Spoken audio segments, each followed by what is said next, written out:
예수님께서는 제자들에게 가장 중요한 세 가지의 질문을 베드로를 중심으로 던지셨습니다.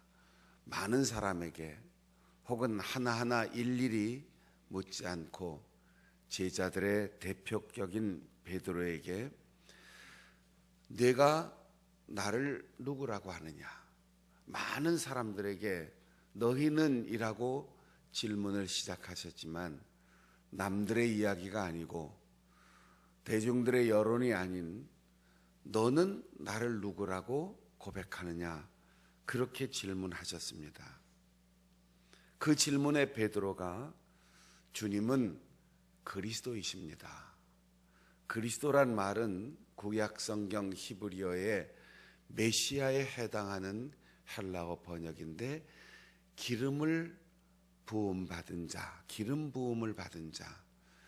이것은 단순히 외적인 표현이 아니고 세상을 구원하기 위하여 이 땅에 오실 그분, 거기에 대한 고유 명사입니다. 당신은, 주님은 우리의 구원자이십니다. 이렇게 고백하였습니다. 여러분은 예수님을 누구라고 알고 있고 누구라고 고백합니까?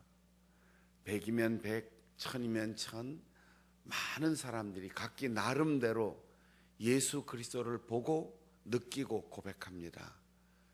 그러나 가장 중요하고 가장 유일한 고백은 그분은 나를 그리고 우리를 구원하시는 주님이시다, 구세주다라는 사실입니다.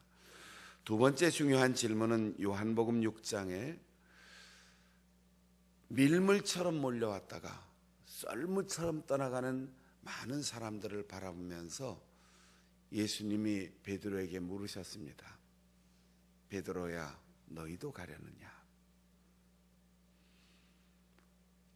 5,000명, 10,000명, 20,000명 많은 사람들이 오병이어의 기적으로 배불러서 따라왔고 눈먼 자를 보게 하고 병든 자를 고쳐주고 풍랑을 잔잔케 해주는 그 기적을 보면서 나를 따라왔다. 그런데 배부르니까 떠난다. 응답 받았으니까 떠난다. 이젠 더 이상 필요 없다. 만족하니까 다 떠나는구나. 너희도 떠날 것이냐? 베드로가 대답합니다. 영생의 말씀이 주님께 있사오니 우리가 어디로 가겠습니까? 예수 그리스도를 따르는 이유가 눈을 뜨고 입이 열리고 병고침을 받고 경제 문제가 해결되기 때문에 따르는 것이 아니고 영원한 생명을 우리에게 주시는 그 말씀이 예수님께 있는데 세상의 모든 사람들이 다 떠나가도 우리는 이 사실을 알고 고백합니다. 떠나지 않겠습니다. 여러분이 오늘 여기에 와 있는 이유가 무엇입니까? 매주마다 교회의 예배 시간을 기억하고 찾는 이유는 무엇입니까?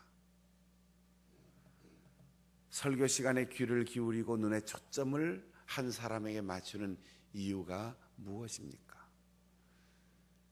여러분은 담임 목사에게 무엇을 기대하십니까?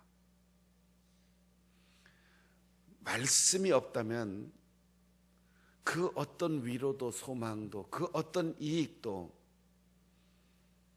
세상보다 교회가 더 줄 수 없습니다. 예배를 통하여 설교를 통하여 성경을 통하여 목회 관계를 통하여 여러분이 교회에서 얻을 수 있는 단 하나, 영원한 생명의 말씀, 이것에 초점을 맞추는 그 노력을 한순간도 잃지 않기를 바랍니다. 영생의 말씀이 주님께 있습니다. 우리는 달리 다른 곳으로 갈 수 없습니다. 고백하였습니다. 부활하신 주님이 베드로를 찾아오셔서 디베랴 바닷가에서 물으셨습니다. 내가 나를 사랑하느냐? 예수님은 우리에게 단 한 가지 물으십니다. 사랑하느냐? 제자의 길을 걸어갈 때 우리가 완벽할 수 없어요. 완전한 사람이 될 수 없어요. 세상 말로 아이들처럼 슈퍼맨이 될 수 없어요. 누구에게나 허물이 있고 약점이 있습니다. 어쩌면 베드로는 장점보다 약점과 허물이 더 많고 잘하는 일보다 실수와 실패가 훨씬 더 많은 사람이라고 평가될 수 있어요. 3번이나 예수님을 부인하고 부활의 주님을 만난 후에도 여전히 바닷가에 가서 물고기를 잡고 있는 그를 바라보면서 예수님은 책망하거나 그의 지식과 경험과 그의 변함 없는 믿음을 확인하려고 하지 않았어요. 사랑하느냐? 우리가 주님을 따르고 참된 제자로 봉사하고 섬기는 것, 사람마다 다 각기 받은 은사와 재능이 다 다릅니다. 교회 안에서 봉사하는 것도 장로님의 역할이 다르고 권사님의 역할이 다르고 집사님의 역할이 달라요. 남자의 역할과 여자의 역할이 다르고 어떤 사람은 찬양으로, 어떤 사람은 교사로, 어떤 사람은 식당에서, 어떤 사람은 주차장에서 다 달리 봉사합니다. 다 똑같을 수 없어요. 그러나 주님은 우리에게 단 한 가지 물으십니다. 네가 그 일을 하는데 나를 사랑하기 때문에 하는 거냐? 죽지 못해서 이익 때문에, 체면 때문에, 어쩔 수 없이 습관을 따라서가 아니라 사랑하기 때문에 시간을 내고, 사랑하기 때문에 내 발걸음을 옮기고, 사랑하기 때문에 내가 가진 재능을 드리고, 사랑하기 때문에 피곤을 무릅쓰고 주 앞에 나와 기도하고, 사랑하기 때문에 내 귀한 물질을 드리고, 사랑하기 때문에 침묵하고, 사랑하기 때문에 열정을 내고, 사랑하기 때문에 용서하고, 사랑하기 때문에 포용하는 거지. 사랑이 아니면 끝까지 갈 수 없습니다. 사랑이 아니면 기쁨이 없습니다. 사랑이 아니라면 예수님을 바라볼 수가 없습니다. 주는 그리스도이십니다. 영생의 말씀이 주님께 있습니다. 내가 주님을 사랑합니다. 이 세 마디의 위대한 대답의 중심에 예수님을 주라고 고백한다는 사실입니다. 우리가 주여, 주님 기도할 때 주여 3번 부르짖는 기도, 깜짝 놀라도 간절한 소원이 있어서 기도를 시작할 때도 언제나 우리는 그분을 주님이라고 고백합니다. 주라는 말은 주인이라는 말의 줄임 형태예요. 그분이 모든 것을 소유하신 소유권자라는 뜻입니다. 결정을 내가 하는 것이 아니고 그분이 결정권을 가졌다는 것입니다. 모든 것의 소유권이 그분께 있고 나는 그분이 맡겨주신 것을 관리하는 청지기, 심부름꾼에 불과하다는 거죠. 예수님께서 예루살렘 성에 입성하실 때 제자들을 보내십니다. 베다니에 가면 나귀가 메인 것 볼 거다. 풀어가지고 데리고 와라. 왜 나귀를 끌고 가느냐? 내 나귀를 왜 끌고 가느냐? 이렇게 물으면 주인께서 쓰시겠다고 해라. 거기에 명확하게 구별되는 표현이 있습니다. 임자들이 묻는다. 주인이 쓴다. 우린 임자예요. 주님께서 맡겨주신 것을 잠시 붙들고 우리의 주인이신 그분께서 쓰라고 하시는 대로 써야 되는 거죠. 내놔라 하면 내놔야 되고, 베풀라 하면 베풀어야 하고, 포기해라 하면 포기해야 하고, 붙들어라 하면 붙드는 것이죠. 모든 것의 소유는 주님께 있고, 모든 것의 결정은 최고의 주권을 가지신 그분께 있습니다. 그래서 그리스도이신 그분, 구세주이신 그분, 그분이 내 인생, 내 모든 것, 내 모든 순간의 주인이시며 결정권자이십니다. 이것이 베드로의 고백이었습니다. 주는 그리스도시요 살아계신 하나님의 아들입니다 라는 베드로의 고백을 들으시고 예수님께서 그때서야 비로소라는 말은 전에는 없었는데 처음이라는 거예요. 지금까지 예수님은 다양한 인간 세상에서의 삶을 가르치셨습니다. 이렇게 살고 저렇게 살아야 한다. 복 있는 사람은 이런 사람이다. 수많은 이야기를 하시다가 당신이 주인이십니다. 모든 것의 소유권을 가지시고 모든 것을 결정할 수 있는 권한을 당신만이 가지셨습니다. 나는 청직일 뿐입니다. 그 고백을 들으신 예수님께서 처음으로 31절에 구세주로서, 메시아로서, 그리스도로서 이 세상을 어떻게 구원하실 것인지 그 구원의 방법을 공개하셨습니다. 제자들에게 말씀하시고 보여주셨습니다. 인자가 많은 고난을 받고 장로, 대제사장, 서기관에게 버림받으여 죽임을 당하고 사흘 만에 살아나야 할 것을 가르치셨다. 비로소. 이 말을 듣고 그 방법을 듣고 베드로가 이렇게 말합니다. 조금 전에 당신이 주인이십니다. 당신이 소유권자이시고 당신이 결정권자이십니다. 이렇게 고백했음에도 불구하고 베드로가 안 됩니다. 당신은 그런 결정을 하셨는지 몰라도 나는 용납할 수 없습니다. 예수님을 붙들었어요. 이 고난의 길을 걸어가고 구원의 길을 출발하는 예수님을 앞에서 가로막고 붙들었습니다. 그리고 항변하였다. 항변은 비난하고 따져묻고 결정하여 판결한다는 뜻입니다. 예수님을 주인님 하고 불러놓고 마치 자기가 주인인 것처럼 결정권자인 것처럼 주님의 앞을 가로막습니다. 충분히 이해할 수 있는 상황이에요. 자기의 존경하는 스승이고 구세주라고 고백했던 그분이 고난을 당한다니, 종교의 최고 지도자들에게 외면당한다니, 그리고 그분이 죽는다니, 이건 말이 안 된다는 거죠. 내 생각과 내 경험과 내 정서상 용납할 수 없다는 거죠. 그래서 가로막습니다.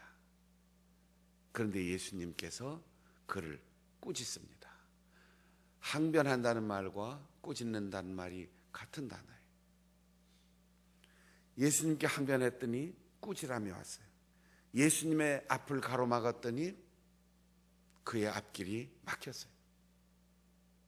예수님 앞에 자기가 판결하듯 결정하는 말을 했더니 예수님께서 그를 뭐라고 하셨습니까? 사탄아. 칭찬받던 믿음직한 제자가 순식간에 사탄이 되는 순간입니다. 예수님께서 그에게 예고하실 때 내가 예루살렘으로 올라가서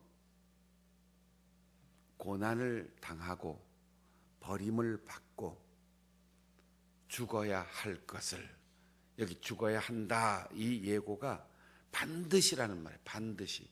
이게 필수 조건이고 의무고 피할 수 없다는 거지요. 우리가 대학을 다닐 때 수많은 과목 중에 선택할 수 있는 과목이 있고 선택 못하는 필수 과목이 있어요. 아무리 교수가 싫고 아무리 내 취미에 맞지 않아도 필수 과목을 피해갈 수가 없어요. 그 필수 과목을 내가 결정하고 이수하지 않으면 수십 개 과목을 다 훌륭한 성적을 받았어도 그 한 과목 때문에 졸업을 할 수가 없습니다. 해도 되고 안 해도 되는 게 아니고 이건 반드시 필수인데 고난, 외로움, 죽음, 세상을 구원하는 구세주의 길에서 이 세 가지는 피할 수 없고 줄일 수 없고 선택할 수 없는 필수 사항이라는 거죠.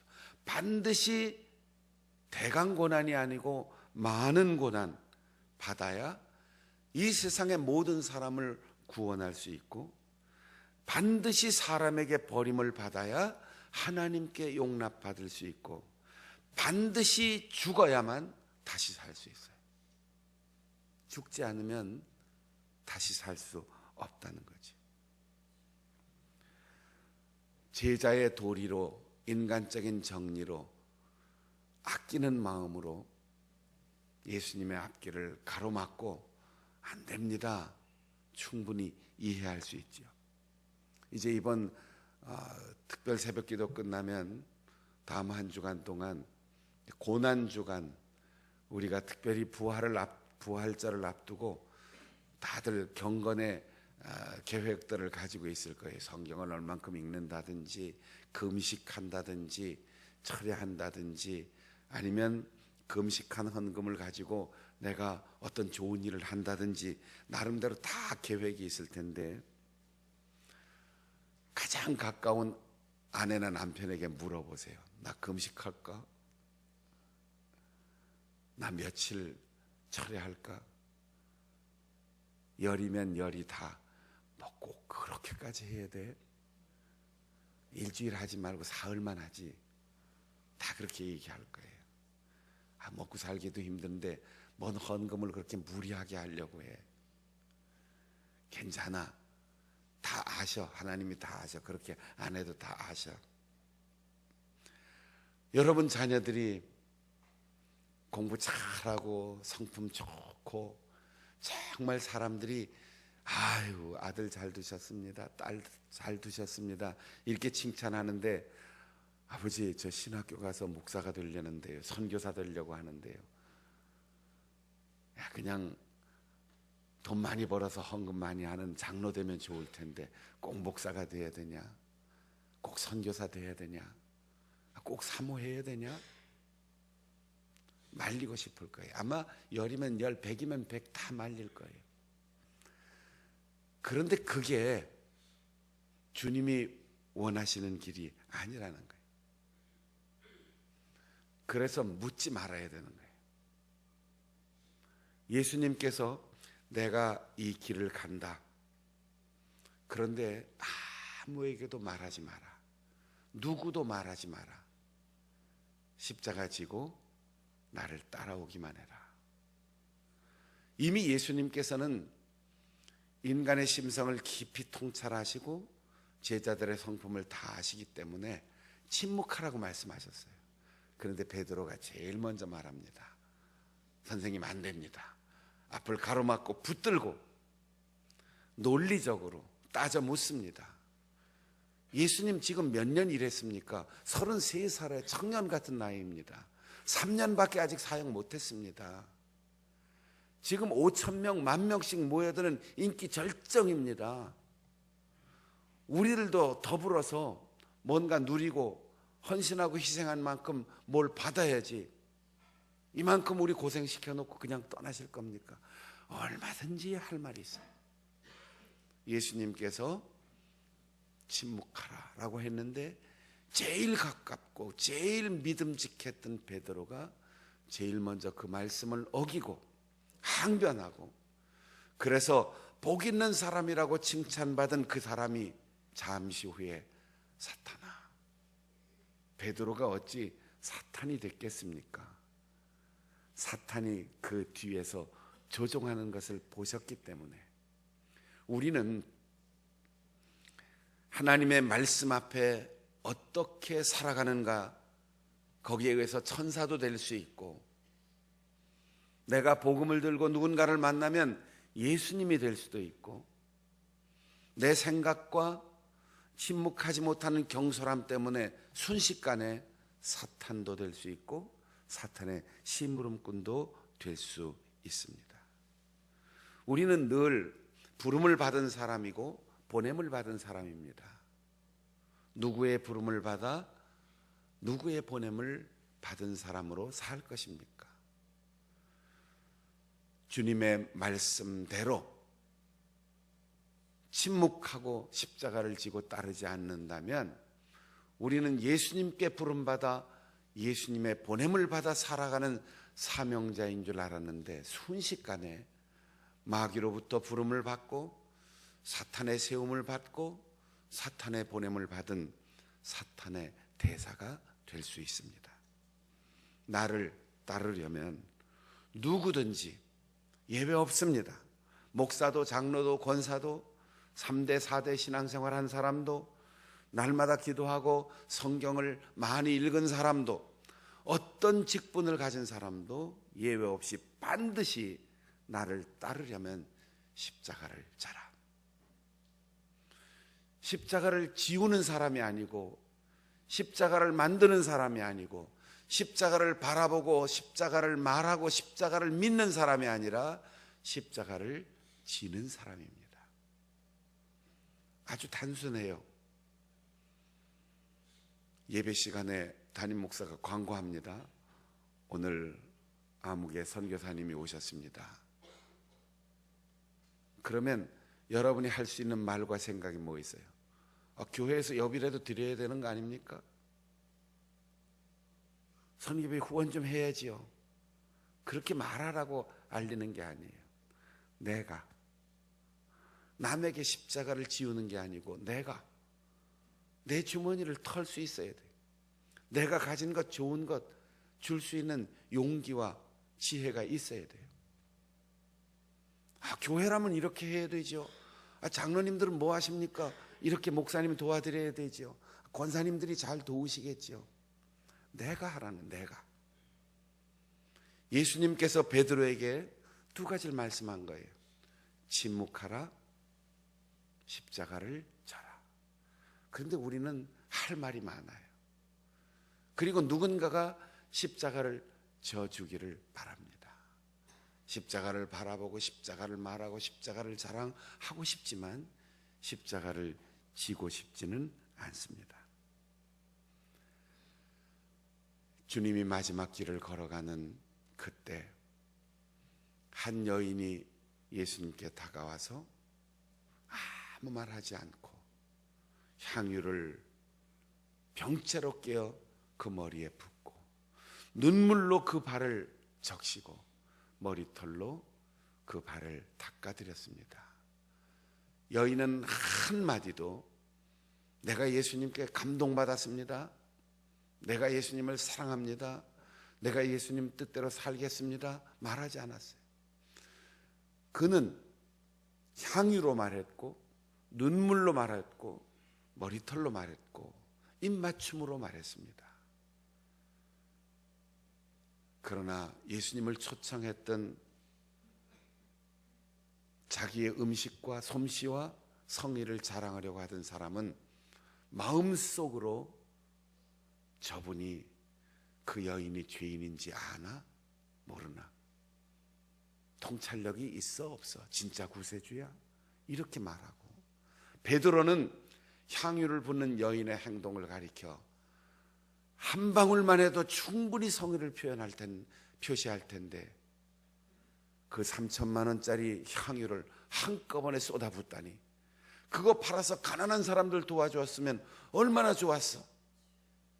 명분도 사람들의 동의도 받을 수 있는 아주 타당성 있는 말로 화를 내면서 그 여인을 꾸짖었습니다. 그래도 여인은 한마디로 대답하지 않습니다. 오직 자기의 있는 것으로 주님을 사랑하는 마음으로 부어드리고 눈물을 흘릴 뿐입니다. 사랑하는 여러분,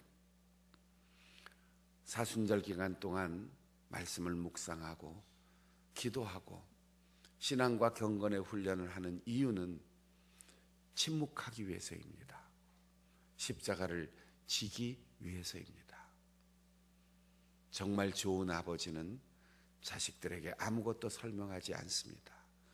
정말 좋은 남편, 좋은 아내는 내가 좋은 남편이라고 좋은 아내라고 설명하지 않습니다.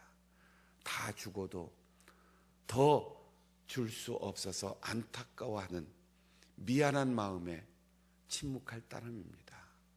상대편이 져야 할 십자가를, 무거운 짐을 내가 지고 갈 뿐입니다. 십자가를 지는 부모가 올바른 부모이고, 먼저 짐을 지는 남편, 먼저 짐을 지는 아내가 좋은 배우자입니다. 말을 멈춥시다. 주님을 앞에서 가로막지 말고 뒤에서 따릅시다. 십자가를 지고 따르는 자만이 참 제자인 것을 기억하고, 오늘도 내일도 변함없이 주님의 뒤를 따를 때 말을 멈추고 십자가를 지고 끝까지 사랑으로 따라갈 수 있는 우리 성도들이 되시기를 바랍니다.